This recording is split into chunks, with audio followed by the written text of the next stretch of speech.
Dark Ritual. Reanimate. Target Kira. Lose 19. Meia. I've been reanimated. It's true. Welcome back. Yay! Oh my god. Darling. Hello. Guys, it's been so long. It's been a hot damn minute. It's like June was planned. We planned to take June off. And then I died. And then I died. That was not a part of the plan. And then a lot of other things happened in the interim. And now we're back. Turns out life can be hectic. Yeah, life doesn't care if you have a weekly podcast I know, that you're it's trying so to unfortunate. produce. Truly, the world needed to give us an extra 3 days a week. It really said. It's July, surely. Yeah. The conspiracy theorists out there will say, like, this is, they're trying to suppress standard. They're trying to suppress standard content. I mean, it's true. There's a modern pro tour. They were really making sure the focus, the spotlight was on modern, and we were. It says it on your jumper. It's true. Standard. It's true. Raise the Modern doesn't sound as good. It doesn't, does it? And Raise the Highlander doesn't also seem to work that well. Raise the Highlander. No, it doesn't really work, huh? Mm-mm. But raise the standard. Raise the standard. We're back. We're back. Guys, we're so back. We're so back. guys, we're so back. Okay. What's been going on? There's so much that's happened in the 2 months since we've had an episode release. So let's dive into it. What's been happening? There is now we're in the middle of spoiler season for The Hobbit. We've even been getting some Reality Fracture spoilers. We just obviously did Marvel Super Heroes and had Pro Tour just gone past. Huge congratulations to Nick Talbot, who placed 9th at Pro Tour Marvel Super Heroes, and to Ben Tudman, who placed 32nd. So the Aussies climbing the ranks. We're doing really, really well. I'm very excited for all of our beautiful players to come home and throw down yet again for Spotlight Series Brisbane, which is coming up like in 1 month now. It's so close. It's so close. This is great. And Spotlight Series Brisbane is going to be modern. So we are taking a little tiny break from standard, just a little bit. And we're diving into modern, which has been kind of about where we left it last time, I feel. Modern kind of ebbs and flows, but, the shoreline stays the same. You know what I mean? Well, we haven't had a Modern Horizons rotation in a while. So the deck, the format has definitely somewhat settled. There are a few bannings. A couple of months ago, I think 2 ban cycles ago, right? We had Flage got taken out of energy. Don't love that for me personally as an energy player. I'm trying to pivot. I think I'm pivoting into Ruby Storm. Ooh. Is where we're kind of like Ruby Storm, Boros Ponza. That deck is so cool. Oh, I love Boros Ponza so much. I have been known to enjoy a cheeky bit of land destruction, so big Ponza enjoyer. I will say, I did have to judge an RCQ where there were 4 Boros Ponza decks in the top 8, and they got matched up in quarters and semis. So it was a relatively small event, fortunately. There was 5 Swiss rounds, and then a 4.5-hour top 8. But, gotta say, the deck is very cool, and I enjoyed every minute of it, sitting there watching them kind of like trade resources. I got to see Flagstones of Trocaire. I haven't seen that card in forever. It's so cool. Who's the worst Magic player, the counterspell enthusiast or the land destruction enthusiast? As somebody who plays combo decks that fold to counter spells, I think I am too biased to comment. Okay, fair enough.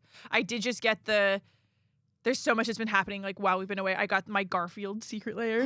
It arrived. It arrived, and I've got the Garfield counterspell. Nice. And like it is so good to the point where I was heavily considering, because I've moved off of Blue Moon and Highlander. Sure. I was considering pivoting straight back just so I can play that counterspell. It's like the slap counterspell, right? Yeah. Incredible. Yeah, it is indeed. Just play Thoracle. Thoracle plays counterspell. No, I'm kind of on a Boros grind right now. Fair enough. I don't know what it is, but there's something about, Broadside Bombardiers and Ocelot Pride. Fable of the Mirror Breaker. I can play Flage and Highlanders, so it's true. You really are just a Flage girly, huh? Look, I want to escape. Acceptable. You should try Pauper. There's a really cool, like, grindy red, white, like, artifact core Skyfisher deck that, like, draws a bunch of cards and is, like, kind of aggressive, but it's, like, the mid-range deck of the format. It's very cool. Okay. It's cheap. It's, like, $50. I mean, most Pauper decks are not the most egregiously expensive. Yeah. It mostly depends on whether or not you're playing Lotus Petal. Sure. But even then, like, Lion's Eye Diamond purchaser. Hey, look, I gotta cast my wheels somehow. Guys. They don't let me play 4 Lotus Petals in Highlander, so I need to have my kind of Lotus Petal analogous card, which is Lion's Eye Diamond. If you let me, like, Sharpie Lotus Petal on my Lion's Eye Diamond and play it as a second copy of Lotus Petal, I'd do it. Yeah. My goodness, what else has been happening? Oh, we all, like, this is going to be a separate episode, but no bans in Standard at the last ban cycle, which, like, we'll put a timeout on that. We're going to come back and have a whole episode about that, pin in that, but whoa. Like, that was, I don't think many people expected no changes. I think the pendulum of opinion had kind of landed on huge ban cycle, all of the ban to end all bans of 2025, or 1 or 2 cards, namely Storm Chaser's Talent Badger Mole Cub. And then neither of those things happened because Wizards said, what about a secret third option? No bans. What about no? What about no bans? Which is interesting, but we'll come back to that in the next episode about bans in Standard. And we have all of the Pro Tours for next year. I know. Oh my god, one's in Tokyo. I can go to a Pro Tour. Guys, what? Australians, we can go. We can go to a Pro Tour. It's in the Tokyo one's in May, I want to say. It is in May. That's so exciting. Yeah, it's like a little bit less than a year away. Mm-hmm, I believe it's like May 14th to 16th, something in that range. Like, we're all going to go to Japan. Which I don't think lines up with school holidays as well, so flights won't be terrible. It's in Japan, so it will be, so May is late Japanese spring. Yeah. It's going to be a good time. It's going to be really nice. I reckon I'm going to take a little bit either side, go see the cherry blossoms. I was going to say, I want to go do a whole trip. I want to go to Haruya. I have so much. I want to do, like, I'm not going to name competing brands here, but there's certain centers that I'd like to go to. Certain places where a trading card enthusiast might be interested in visiting. Exactly.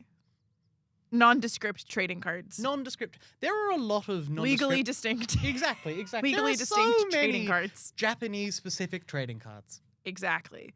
I'm so excited. There's also going to be, interestingly, Magic Con Detroit. Why is that interesting?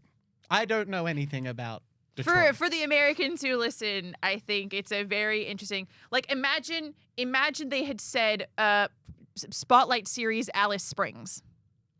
Why are we doing it here? Now, sorry, like, to all my, like, this is also, like, I'm sorry to all Detroit lovers out there. This is not like a hardcore read or anything. It's just why Detroit? Why Detroit? It's a very interesting Chicago. Like, they've done MagicCon Chicago, and maybe it was like a was it not the Twin Cities? Is that the some American will correct me, like the Twin Cities kind of back and forth, Chicago, Detroit. It's just a little strange. Yeah, I was going to say Alice Springs, lovely. Not where I'd hold a Pro Tour. It's a very interesting kind of, like, and maybe Detroit is, like, not 100% analogous. Maybe it's more like, it's not Perth by all accounts, because it's not remote and it's not weird. Okay. Sorry, Perth heads. But it's a funky choice. Okay. Given that a lot of the, cons in the past, like, we obviously got Vegas back. Love it. Atlanta is also a very popular choice. Mm-hmm. Detroit. Detroit. Okay, sure. MagicCon Detroit. Why not? I'm here for it. I mean, I'm still, like, I'm waiting for MagicCon, like, New York. I would really love, even if, now this is going to be controversial to the Americans out there, even if they did, like, MagicCon New Jersey, I'd still go. I'm very much looking forward to the inevitable MagicCon Melbourne. That would be great. That would be amazing. To be honest, I actually don't know if that's gonna, like, I don't know. I doubt it. I feel like think- Tokyo's the closest we're getting. There's some historical precedents for like Pro Tour Sydney. Sure. Right? That's happened once or twice. I feel like we're gonna be in the Southeast Asia region. Like I feel like we're gonna get like Pro Tour Singapore would be very likely. Like I wouldn't mind a Singapore trip. I wouldn't. I've never been to Singapore. I've never been to Japan. Like I'm very, very if excited ever you for needed this. an excuse to travel. Yeah. But there's a lot happening. And we've already started getting spoilers for Star Trek as well. Wait. 1, 2, 3. Does Pro Tour Tokyo happen before or after Kamigawa Titan Breach? It might be the one. They might have planned it that way. That would be very cool. Yeah. Wait, okay. Like actually, okay. Separate kind of we've started seeing sets. We've got the in-universe sets for 2027. We've got Noctis, Titan Breach, and Zalfir. Really quickly. We don't know much about like Noctis. This is to my knowledge going to be a new plane that we're going to, underwater themed, which is going to be pretty cool. Now, a brief tangent about Kamigawa Titan Breach. Mm-hmm. The premise that we've been given is the plane of Ikoria is invading the plane of Kamigawa by use of the omen paths. I wanted to say portals, but I was like, it's not portals, there's a word for it. This is how long we've been offline. Yeah, my brain reached for Realm Breaker, so like... Yeah, through the omen paths. Now, here's my concern. But also, it could be kind of interesting. This sets a precedent for a lot of two-plane crossover sets going forward, where planes just start invading other planes, which, interestingly... That's what they were mad at the Phyrexians for doing. Hypocrites much? But it gives a lot of really interesting design space. This is something that Billinghurst mentioned to me that got brought up in a server that he's in, where he where the question was posed, what happens if I mutate onto a vehicle?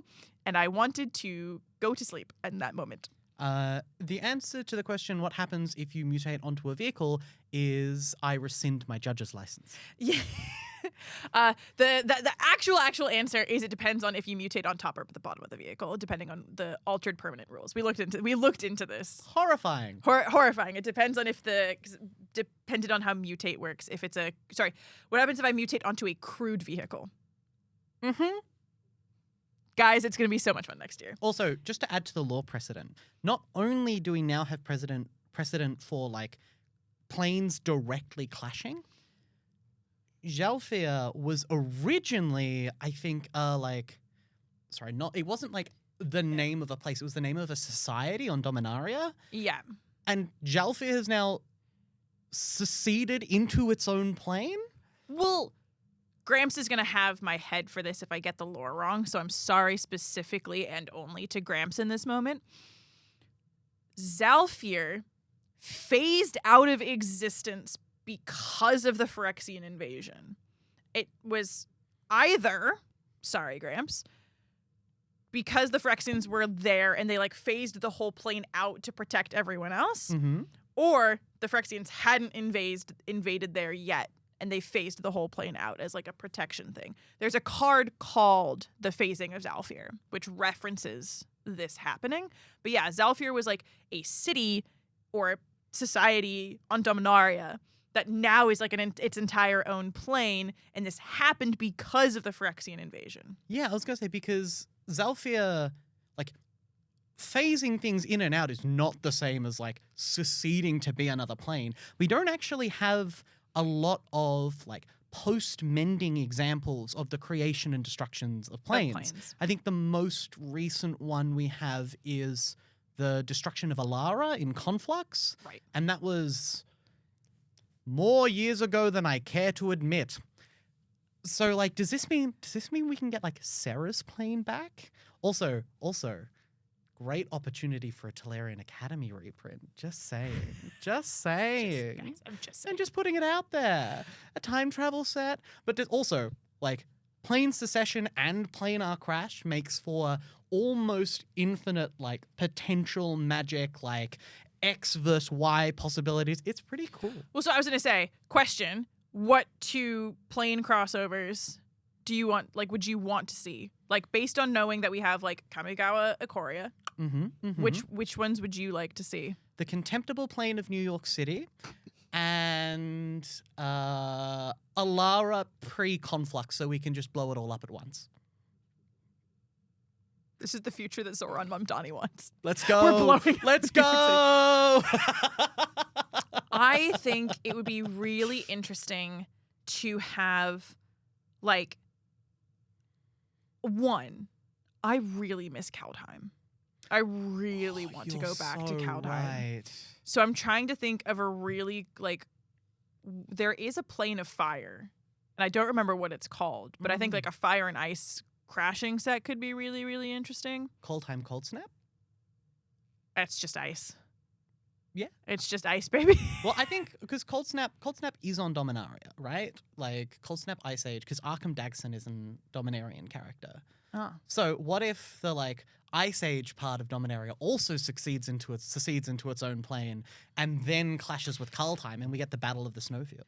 But like I want like the crystals of Ikoria, the mechs of Kamigawa, like I want these crazy big clashes between like types and things. Like what about like Theros Kaldheim? Ooh. Is there another like well, because they're all the gods. Right. Mm-hmm. That is clever. That is like a funky. What about Innistrad? Innistrad Sarah's plane that we now create because we have precedents? There's a lot to do, and I think what. Ooh, could we do like Mirrodin Aether Revolt? Mirrodin and Avishkar? That'd be interesting. Does Mirrodin still exist right now? I have no idea. Yeah. Maybe. It doesn't matter. Who can say? It doesn't matter, but it doesn't matter. Like the way, like, you know, we're especially with Reality Fracture, it doesn't matter. It super doesn't matter. It super doesn't matter. Zendikar Strixhaven. Interesting. Is there like I feel like with Zendikar, because it's so like natural and you want to pair it with like the hyper techy. Well, that's why like Kamigawa Ikoria is awesome. So also, cool. like the kaijus, mechs, whatever, like that. I'm very excited for this set. Also, as an aside, yeah, both Ikoria and Kamigawa are incredibly iconic Magic sets that I missed because it was while I was on my Magic break. So I'm very excited to go back and get some more Broken Companions, get another in-standard reprint of Fable of the Mirror Breaker. Let's go. Very excited, very excited. I'm ready for, what's it called? Soul Shift to come back. That'll be great. So yeah, we've got the Titan Breach and then we've got Zalfir. And we don't really know what to expect with Zalfir. Tolarian Academy reprints. We can hope and dream, but we don't really know kind of what direction that's gonna take. Whereas I feel like what's really fun with Titan Breach is it's what's on the label. Yeah, we know exactly what's coming. It definitely feels like it's written on the can a little bit, but like that's okay because kaijus and mechs are a historically amazing like pairing, and like it's also not really a space Magic has explored before. It's two beloved planes. It's standard legal, which we love. Oh, maybe we'll get Triome reprints. Triome reprints would be sick. Print the fetches, you cowards. Artifact land triomes. No, thank you. As the resident Tolarian Academy player, no thank you. That's a bad idea. You should not let me have that.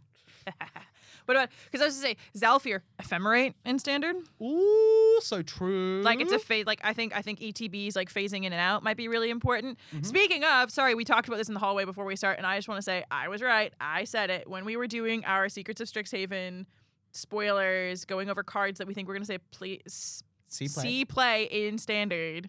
Cole, Stoke, Gear, Hulk. Cole, Stoke, Gear, Hulk. I said Daydream, and you said nuh-uh. I was so wrong. Oh. I was so unbelievably wrong. Oh, how the turntables. I am playing nothing but Azorius Momo at the moment, and Daydream is busted. Playset. Full playset. Looked me in my eyeballs and said, this card's not good. Nah, I looked and I was like, you really think this is... Who cares that it has flashback? I don't even remember what cards were in my Strixhaven preview, like episode, like We'd have to go back and look at it.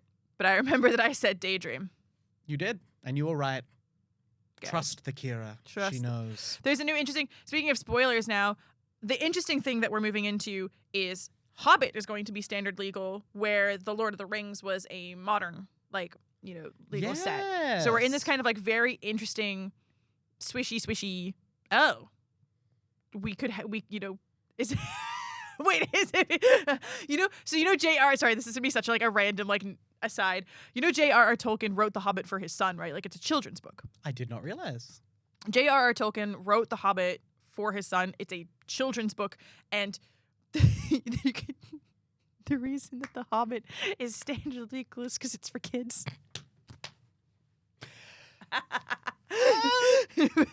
The Lord of the Rings is for adults. I decline to comment on the grounds of avoiding self-incrimination. I think is what needs to happen here. Sorry. Redacted. The Court officer, strike that from the record. Yeah. That's really exciting because I was looking at it from a modern POV because I hadn't really clocked that it was legal in standard. I thought this was, like Lord of the Rings, the Modern Horizons set of this year. Nope. There are some cards I am excited to put in Azorius Momo, let me tell you. The card that I'm excited for, I saw this today, is I'm going to put it up here because I've forgotten the name of it, but I know what it does. It's 1 and a white, instant, gift a treasure. So we've got the Bloomburrow gift mechanic is back. Return target spell to its owner's hand. If the gift was promised, players can't cast spells this turn. It is a reprieve without the draw card and Orem's Chant kind of stapled together in a funky way. There was another card that you referenced that this is like as well.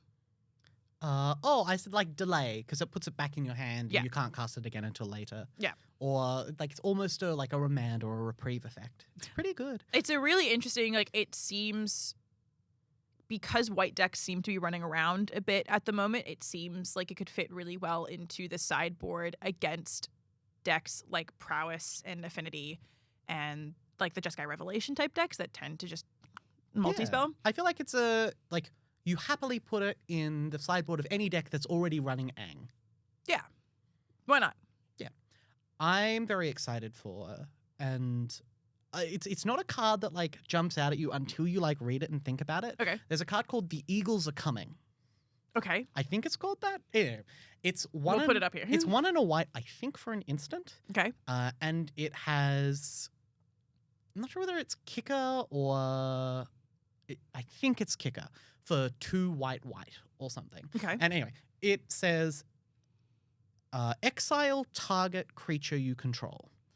And then no, that is not what it does. You target a creature, and at the end of the turn, you return that creature to your hand, and you create a 4/4 bird, 4/4 flying bird for each creature you return this way. And the kicker is you get to choose any number of creatures. Okay. They printed Core Skyfisher that's a 4/4. They just did that. They did. They printed a 2-mana 4/4 that lets me return my Thraben Inspector to my hand. Sorry, my Novice Inspector to my hand. Or my Noma, or my Sage of the Skies. or my Nurturing Pixie. Or, importantly, I can warp my Starfield Shepherd, go find my Nurturing Pixie, cast The Eagles Are Coming, return it to my hand at the beginning of the end step before the warp trigger resolves, put a 4/4 into play with flying. Seems pretty good with a Cosmic Grand Zenith, just saying. This card seems so cool. Speaking of cards that are kind of maybe a little bit cooked, there's a 1 and a white. It's Frodo's mum. I forget the name, but it's Frodo's mum. Frodo's mum. Okay. Bilbo's mum? Maybe Bilbo's mum. Bilbo's one mum. of the mums. I'm not, as you can tell, I'm not a big Lord of the Rings I would fan. say it's surely Bilbo's mum because Frodo has not yet been introduced in The Hobbit. Yes, that makes sense. Yeah. Bilbo's mum. Bilbo's mum. Whatever her name is. We'll put her up here. Yeah. It's 1 and a white for a creature. And it says the first time a token. Sorry, it says whenever a token enters the battlefield, gain a life. But if it's the second time this is triggered, draw a card. Oh, it's like Caretaker's Talent. It is kind of like Caretaker's Talent, except that it's on a 2-mana creature and is also an effect that triggers your Hylia and also draws you a card whenever you trigger your Cosmogran Zenith. It also triggers off your The Eagles Are Coming. Seems pretty good. I'm excited. Wow. For those of you who don't know, I'm a big game actions enjoyer, and this is going to let me take so many game actions. The more game actions you take in a deck, the more likely Meia is to play it. It's true. It's true. This is why I'm playing Azorius Momo, because it is the highest game action per turn. Kind of, it's the highest APM deck in Standard, aside from maybe like Simic Omni. Yeah, and even like that deck's not being played anymore. No, Like it's not. no one. Sorry to specifically Sam Loy. No one's playing that deck anymore. Yeah, It's it not turns good out when you can Ankona, it doesn't really do that Doesn't much. really do anything. Nice Cavern of Souls, buddy. Here's my 11-year-old boy. Nice Cavern of Souls.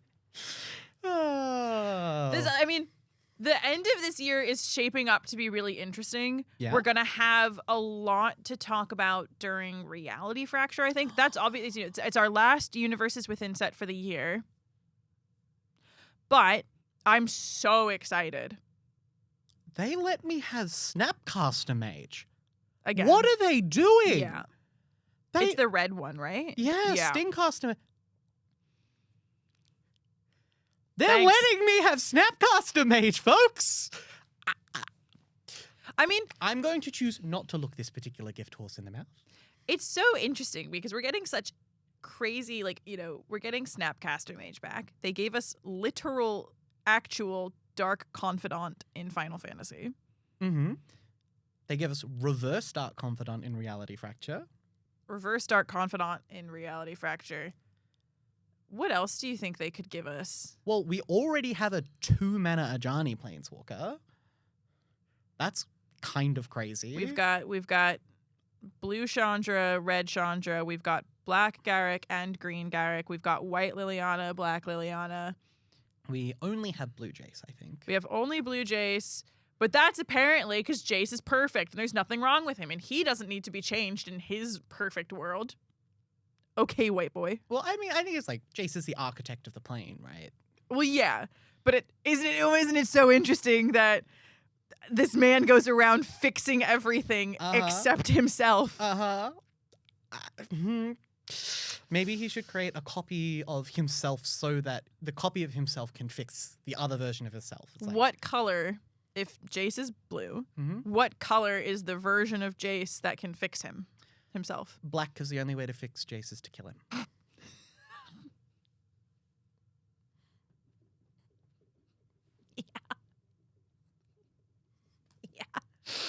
Okay, yeah, all right. Easy question. Next.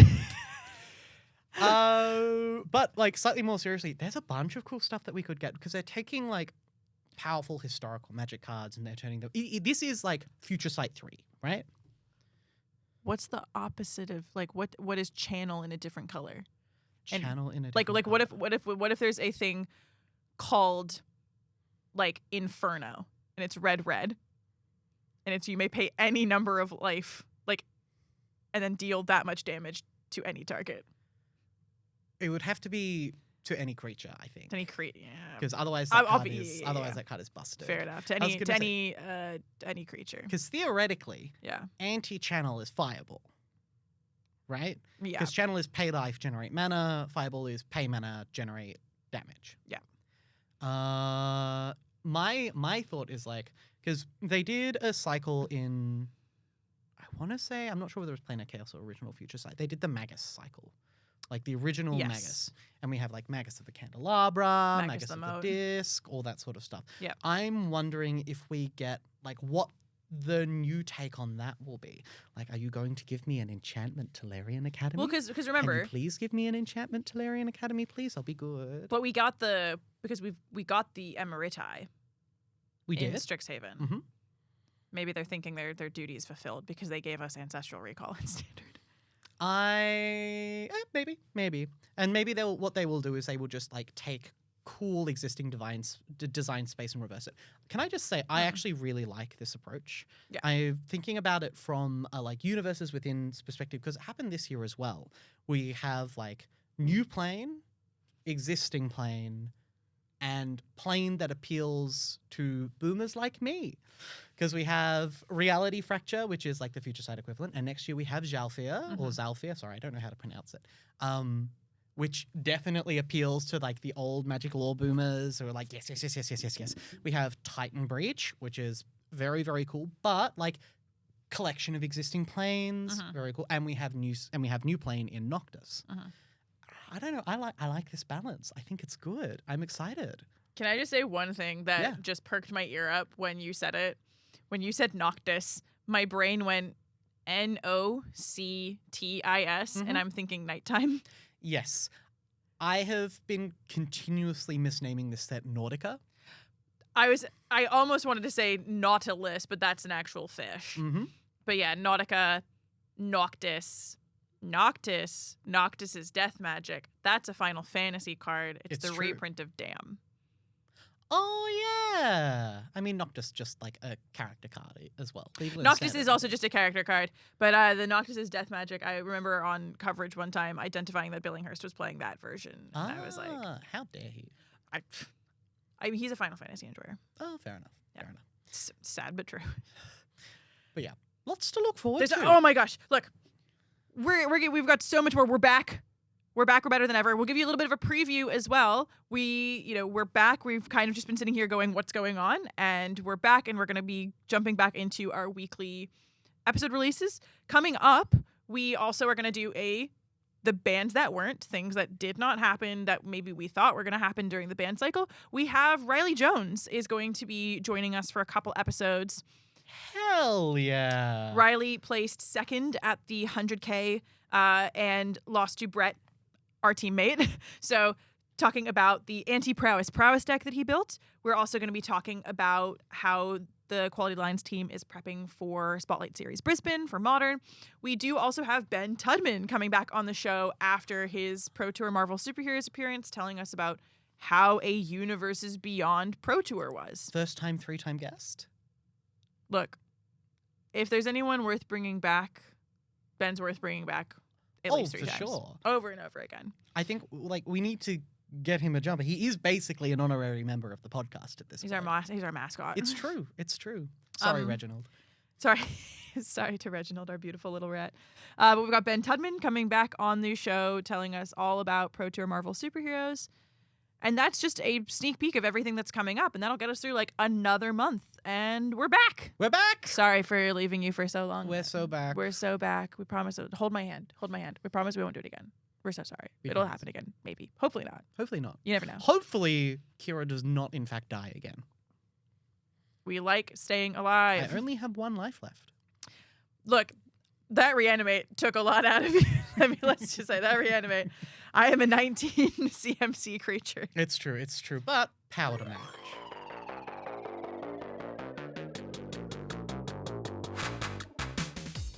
With all that said, that's all we've got for you today. We look forward to seeing you again next week. New episodes release on Mondays at 11 a.m. Australian Eastern Standard Time. You can keep track of all of our releases at Raise MTG on both Instagram and Blue Sky. You can find Meia on the same platforms at Meia MTG and myself at Kira Bobira. A huge thank you to the Hen House Recording Studio for the ongoing use of their space, and a shout out to MTGBazaar for sponsoring our show. We're always very grateful to be a part of the MTGBazaar family. And until next time, remember, the Standard was a rallying point for the army and a target for the enemy.